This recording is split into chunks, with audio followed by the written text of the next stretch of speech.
our normal pH, and that's because nanoparticles are now in the circulatory systems of both plants and humans. Nanoparticles are now in the circulatory systems of both plants and humans. The first public, nice, detailed public description was in the book of Cara St. Louis Farrelly, The Sun Thief, where she says that there are hollow fibers sprayed, self-replicating hollow fibers that are there to kind of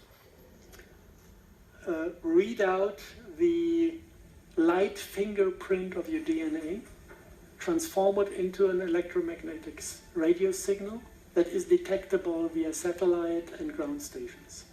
This is what she found out by analyzing information dealt with the chemtrail communities in the United States.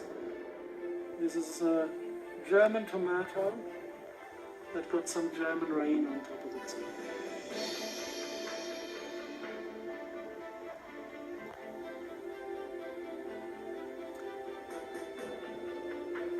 This is real time.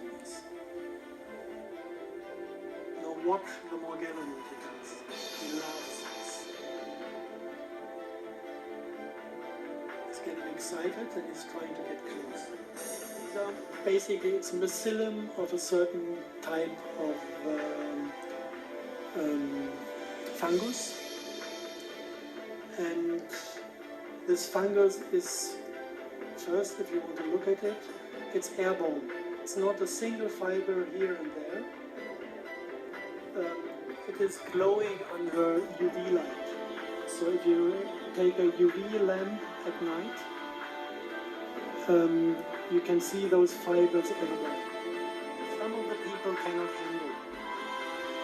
And then the mycelium is starting to grow within the body and starting to multiply. And at a certain point, they are extracted via the skin. And you can see that they have this ability to collect colors. You have blue Morgellons and you have red Morgellons. So they are of technical origin. It's not a natural substance. So you can see them when the skin is opening. You can see them under the microscope if you make a blood analysis. You can see that the blood is infected, and if you look at them, you see they're a little bit more complex than a simple fungus. They have kind of organs inside. They have little red stem cells of an unknown species that are self-replicating as well. Yes. He said it had been tested in the last Iraq war. This was the war was only done for the purpose of testing the system. Now you're talking about the most recent one with yes, George Bush. with the junior. With W. Bush. Yeah. And they sprayed that in Iraq. And they sprayed it in Iraq, and we had single news, for example, that they fought back the Iraqi army by utilizing microwave weapons that gave them the feeling that the skin burns. Yeah. This was in public media, in mainstream media. And this is not because the microwave weapon had the intensity to make it burn. This is because the RNA was triggered to create the sensation of burn. From the text he says you have these psychotronic weapons, making them give up, making them fall in love with the American soldiers, whatever. A long list of psychotronic functions, and you can make people sick, you can make them die of cancer after 1 year, you can make them die in 6 minutes, and you can make them die in 6 seconds if you want. 10 billion US, and half a year, I think it was half a year, to optimize the cluster topology. And this is something, it sounds just like science fiction if you say it like this, but if you really think about it, if it is only about infecting humans with a virus-like synthetic RNA, you could give a damn about cluster topology. Cluster topology starts to become an interesting topic. How do they turn people into biorobots? You have the RNA cluster within the air, sprayed in the air with a defined distance from RNA to RNA. And within the human body, the same RNA cluster is prolonged within the cells. And now, whatever is carried by these clusters, the artificial intelligence or a program or a soul, whatever this is, can travel from the dust into the human being. This is smart dust. And this is what they call smart dust.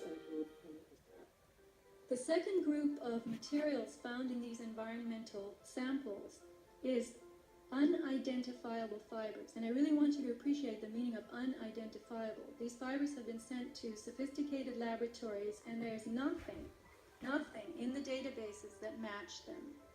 These are fibers, we could say, that do not exist in nature. When these fibers are cultured, they produce colonies of filaments. You can see the extension filaments. And these colonies continue to grow and reproduce. A cross-section of a tube. I'm operating on myself, she told me. These tubes are running through my body. The stuff wants to come out. It feels like someone's digging into you with a screwdriver as the tubes grow inside you. The range of materials is incredible. Here's a tissue sac attached to purple fibers and dark metallic fibers twisted like cables. Fiber-laced gel with an insect inside it and a colored fiber cluster. Here are more insects, and a quote. The bugs are in tubes. I pull the tissue out. The tissue is like a tube. I open up the tissue with tweezers. I found ants, moths, spiders, flies, caterpillars. Some insects are hybrids. They're crossed. They don't look right. As you see, the ingredients of the chemtrails alone should be the primary concern of anyone who breathes air. But there is more. This plot to kill us all goes much deeper and wider than poisons alone. Let us take a look. Weather modification on a global scale. In fact, these programs are so large and so all-encompassing that all other weather modification programs that go on a smaller regional basis are virtually, they're negated by the scope and scale of the global geoengineering programs. And these programs involve a number of aspects.